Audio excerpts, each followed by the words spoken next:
अस्सलाम वालेकुम। मैं हूँ रोशनदीन त्यामरी। नाजरीन, पारा चिनार में आज एक इंसिडेंट पेश आया जिसमें 8 असातिज़ा को शहीद कर दिया गया है नामालूम अफराद की तरफ से। और इन तमाम जो असातिज़ा हैं, ये कोई ज़राए कह रहे हैं कि 2 इंसिडेंट हैं। एक में 5 टीचर को एक स्कूल में शहीद किया गया, उसके अलावा 2 को कहीं बाहर किया, यानी कि डिफरेंट 2 या 2 से ज़्यादा वाक़यात में ये 8 लोगों को शहीद किया गया है। और उन तमाम लोगों का ताल्लुक़ जो है अहले तशी कम्युनिटीज़ थी। नाज़रीन, पाकिस्तान में ये जो शिया सुन्नी फसादात हैं, इसके पीछे क्या वजूहात हैं, इसके हवाले से बात करेंगे। इससे पहले हमारे यहाँ एक नज़रिया ये पाया जाता था कि पाकिस्तान में जितने भी शिया सुन्नी फसादात हैं, उसके पीछे या ईरान या सऊदी अरेबिया के हाथ होते हैं। हालिया दिनों ईरान और सऊदी अरब के बीच में जो डेवलपमेंट हुई, उनके बीच में ताल्लुकात तय हुए, बड़े अच्छे लेवल पर उनकी एक आपस में अंडरस्टैंडिंग होगी, जिससे पूरी दुनिया को ये मैसेज दिया गया कि शिया सुन्नियों के जो वहाँ पर जो मामलात थे वो बहुत बेहतर हो जाएंगे, एक रीजन के अंदर अमन आएगा। और कुछ लोगों का ये मानना था कि अगर वहाँ पे शिया सुन्नी के जो ईरान और सऊदी अरेबिया के बीच में ताल्लुकात बेहतर हो जाते हैं, तो उसके नतीजे में पाकिस्तान के अंदर जो मजहबी मुनाफरत की फैक्ट्रियाँ, ये जो फ़िरक़ावारियत की फैक्ट्रियाँ थी, ये बंद हो जाएंगे। नाज़रीन, ऐसा होता नहीं दिखाई दे रहा है। उसकी वजूहत एक और क्लासिफाइड डॉक्यूमेंट्स पिछले दिनों एक लीक्स के में जो है अमेरिकन कोई क्लासिफाइड डॉक्यूमेंट्स रिलीज़ हुए थे। उसमें भी ये चीज़ें बताई जा रही है कि अफ़गानिस्तान में दाइश का बड़ा स्ट्रांग होल्ड है। तालिबान और दाइश के बीच में इस वक्त सही लड़ाई चल रही है।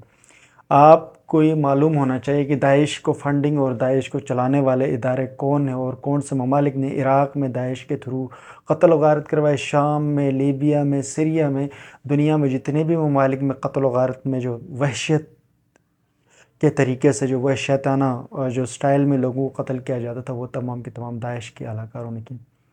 अब अफ़गानिस्तान की जो सूरत हाल है, कुरम का ये इलाका अफ़गान के बॉर्डर पर, और किसने कत्ल वहाँ पर जो फिर ये इंसिडेंट पेश आया, ये तो भी इसके बाद पता लगेगा। लेकिन पाकिस्तान में शिया सुन्नी फसादात कोई बड़ी बात नहीं है। हम भी जिस सोसाइटी में बड़े हुए, हमें बचपन से हमें इस किस्म के मजहबी मुनाफरत के नारे, मजहबी मुनाफरत और फ़िरक़ावारियत की बहसों में हम बड़े हुए। हमारे जहनों में भी इस किस्म की चीज़ें डाली गई थी, लेकिन हमने आहिस्ता आहिस्ता जब हमने समाज के अंदर, सोसाइटी के अंदर चीज़ें देखी, पढ़ा, समझा, माशरे के साथ चले, तो हमें बहुत सारी चीज़ें क्लियर हो गई। लेकिन एक बात यहाँ पर मैं कहना चाहूँगा कि पाकिस्तान के अंदर जितने भी शिया सुन्नी फसादात होते हैं, इनकी चाबी हमेशा किसी बैरूनी जो है बड़े लोगों के हाथ में होती है। उनकी आलतकार, उनके अलाकार या उनके जो टाउट होते हैं, वो यहाँ पर मौजूद होते हैं। वो टैट किसी भी शक्ल में मौजूद होते हैं, वो किसी भी मजहबी लिबादे में होते हैं, वो सियासी लिबादे में होते हैं, वो किसी वर्दी में भी हो सकते हैं। ये टाउट लोग जो हैं पाकिस्तान में इस किस्म के इंसिडेंट, इस किस्म के वाक़यात करवा कर अपनी अलाकार, अपने बाप और अपनी आकाओं को खुश करवाने की कोशिश करते हैं। नाज़रीन, पारा चिनार में जो आज इंसिडेंट पेश आया, उसके पीछे भी यही मोहरक़ात है। पाकिस्तान में शिया सुन्नी अमन, जो बेहतरी और अमन अमान की जो सूरत हाल, जो शिया सुन्नी के बीच में जो अमन और अमान का मामलात को बेहतर करने के लिए कोशिशें की जा रही होती हैं, तो उसको किसी तरीके से ख़त्म करने के लिए इस किस्म के वाक़यात पेश हो जाते हैं। हज़ारा कम्युनिटी बलूचिस्तान में उनके साथ जिस किस्म की दर्दी से उनका कत्ल किया जाता है, ये सब भी आपको मालूम है। वो इलाका भी बॉर्डर पे है, और बॉर्डर के इन इलाकों में कहाँ से कौन आकर कत्ल करता है, ये आज सबको मालूम। नाज़रीन, 47 से लेकर आज तक पाकिस्तान जब से बना, फ़िरक़ावारियत की एक फैक्ट्री खोली गई। ज़िया-उल-हक़ के दौर के बाद ये जो फ़िरक़ावारियत जो है, इसके ऊपर मज़ीद तेज़ किया गया, तेज़ हुई और तेज़ कर दिया गया।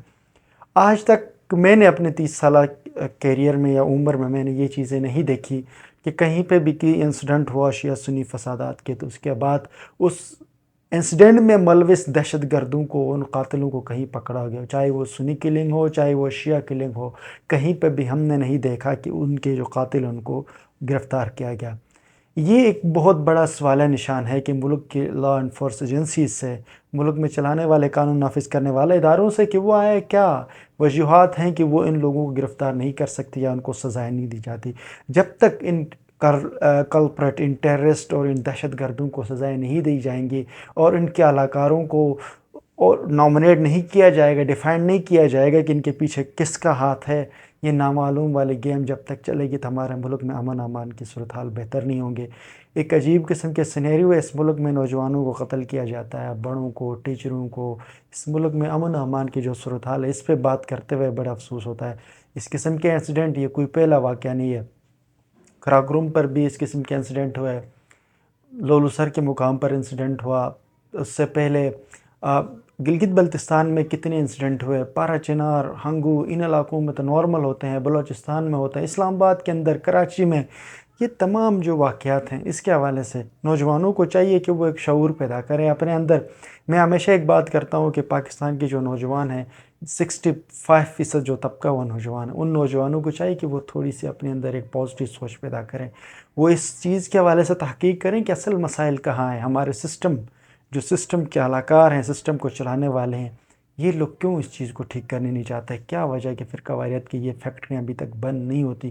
جب تک ہم پازیٹیو نہیں سوچیں گے، جب تک ہم ایک دوسرے کے اوپر الزام لگاتے رہیں گے تو مسائل حل نہیں ہوں گے۔ جب کسی شیعہ کا قتل ہوتا ہے تو سنیوں کے اوپر الزام لگائیں گے، اور جب کسی سنی کا قتل ہوتا ہے تو اس کو شیعوں کے اوپر الزام لگا کر مسئلہ حل نہیں ہوگا۔ یہ جو دہشت گرد، یہ جو صفاق قسم کے دہشت گرد اور قاتل لوگ ہوتے ہیں، ان کا کسی مذہب، مسلک یا رنگ، نسل سے کوئی تعلق نہیں ہوتا۔ یہ دہشت گرد ہوتے ہیں، دہشت گرد ہی ہوتا ہے۔ لیکن ہم لوگ جب تک آپس میں ایک دوسرے کے خلاف، ایک دوسرے کے اوپر تانے دینے اور ایک دوسرے کے خلاف تبرے کرنے اور ایک دوسرے کی گستاخی کرنے کے بجائے جب ہم ان مسائل کے اوپر سوال اٹھائیں گے اور ان کی حل مانگیں گے ان لوگوں سے جو ذمہ دار ہیں ریاست کی امن و امان کے، جب مسائل جن کی کنٹرول میں سسٹم کے چلانے والے لوگوں سے جب سوال اٹھائیں گے تو ہمارے مسائل حل ہوں گے۔ ورنہ ہم لوگ اسی طرح آپس میں لڑتے رہیں گے ایک دوسرے کے خلاف، اور ایک دوسرے کو گالیاں دیتے رہیں گے، ایک دوسرے کے اوپر تبرہ کرتے رہیں گے، ایک دوسرے کے جو چاہنے والے ہیں، جو ہمارے آباء و اجداد ہیں، جو بزرگین ہیں، جو بھی ہمارے لیے معزز شخصیات ہیں، جب ان کے خلاف ہم بولتے رہیں گے تو ہمارے مسائل حل نہیں ہوں گے۔ ہاں، البتہ چند لوگوں کی فیکٹریاں ضرور چلیں گے، چند لوگوں کو 5 ڈور گاڑیاں ملیں گی، 4,000 CC کی گاڑیاں ملیں گے، ان لوگوں کے پیچھے سیکورٹی پروٹوکول ہوگا، ان کے بڑے بڑے VIP گھر ہوں گے، عام غریب آدمی کو کچھ بھی نہیں ملے گا۔